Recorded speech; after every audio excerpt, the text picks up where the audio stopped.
దాకా మిమ్మల్ని హ్యాపీగా పడుకోమనే సలహా ఇస్తున్నాం.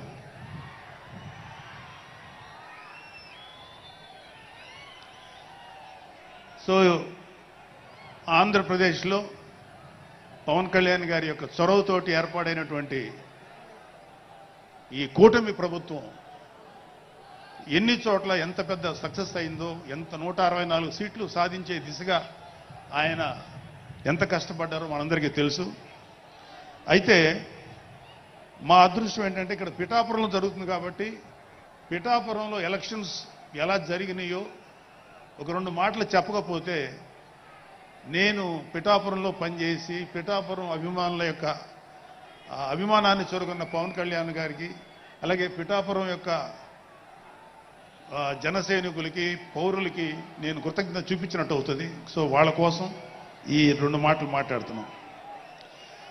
సో పవన్ కళ్యాణ్ గారు పిఠాపురంలో మమ్మల్ని పనిచేయమన్నారు. అంటే నన్ను, మా ఫ్రెండ్ అజయ్ గారిని, అలాగే మర్రెడ్డి గారిని, రత్నం గారిని, శంకర్ గౌడు, మహేంద్ర, పంచకర్ల సందీపు, ఇలా మాకందరికీ పిఠాపురంలో పనిచేసే అవకాశం ఇచ్చారు. మేము పని మొదలెట్టిన తర్వాత మాకు అర్థమైంది ఏంటంటే,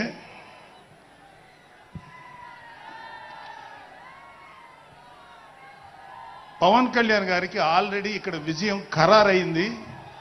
మనం ఓన్లీ పని చేస్తున్నట్టుగా ఉండడమే తప్ప మనం కొత్తగా చేయాల్సిన పని ఏమీ లేదు అని చెప్పి నాకు అర్థమైంది. నాకే కాదు మా అందరికీ అర్థమైంది. సో మేము దీన్ని ఎంత గొప్ప అదృష్టంగా తీసుకుంటున్నామంటే, పవన్ కళ్యాణ్ గారు మీరు పని చేసేటువంటి మేము ఇక్కడ ఏదో పని చేసాం అనే తృప్తి మాకు ఇవ్వటం కోసం ఆయన ఈ మమ్మల్ని అపాయింట్ చేశారు తప్ప ఆయన గెలుస్తారన్నది, ఆయన అఖండ విజయం సాధిస్తారని ఆయనకు ముందే తెలుసు. కానీ ఆ సాటిస్ఫాక్షన్ మాకు ఇవ్వటం కోసం మాకు ఈ అవకాశం ఇచ్చారు. అయితే అది మా అదృష్టంగానే ఫీల్ అవుతున్నాం. చంద్రుడికో నూలు పోగులాగా ఆయన పడిన కష్టానికి ఒక చిన్న పని చేసామనే తృప్తి అయితే మాత్రం మాకు నిజంగానే ఉంది.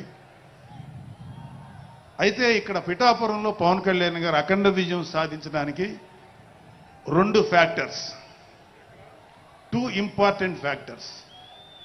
ఒకటి మన ప్రెసిడెంట్ జనసేనాని పవన్ కళ్యాణ్ గారు అయితే, రెండో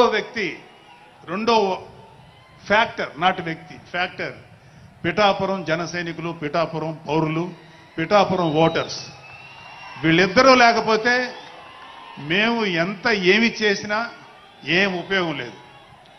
సో మాలో ఎవరైనా ఇంకెవరైనా సరే పవన్ కళ్యాణ్ గారి విజయానికి నేనే దోహదపడ్డాను అని ఎవరన్నా అనుకుంటే అది వారి కర్మ, అంతకంటే ఏం చేయలేదు.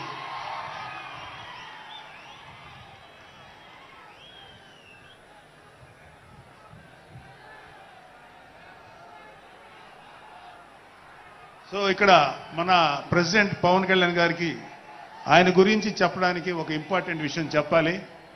అది ఏంటంటే, మొన్న ఈ మధ్యన మా అమ్మగారితో మాట్లాడుతున్నప్పుడు మా కళ్యాణ్ బాబు గురించి ఒక మాట వచ్చింది. యాక్చువల్గా ఇక్కడ నేను ఒక అన్నగా మాట్లాడకూడదు, కానీ నేను ఒక పార్టీ జనరల్ సెక్రటరీగా మాట్లాడాల్సి వచ్చినా కూడా ఒక అన్నగా ఈ ఒక్క విషయం నేను చొరవ తీసుకుని మాట్లాడాలి.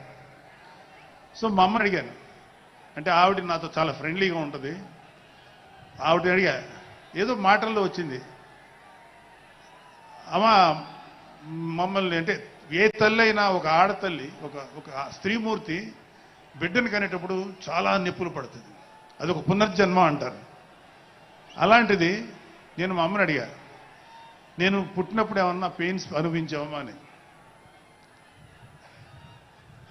మా అమ్మ అంది, నువ్వు పుట్టినప్పుడు నేను అనుభవించినది పెయిన్స్ భూమి మీద ఆడది అనుభవించలేదు, అంత కష్టం పెట్టేవాడు. అది మా అమ్మ చెప్పింది నా గురించి. సరే కళ్యాణ్ బాబు ఎలాగా అన్న. గొప్ప విషయం అంటే నేను షాక్ అయ్యా. వాడు పుట్టినప్పుడు నాకు పెయిన్ అనేది కొంచెం కూడా తెలియదురా, అలాగా నాకు పెయిన్ లేకుండా, పెయిన్ ఇవ్వకుండా పుట్టాడు.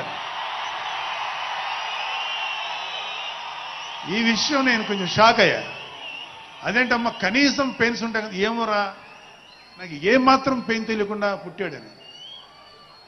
సో నేను ఏమంటానంటే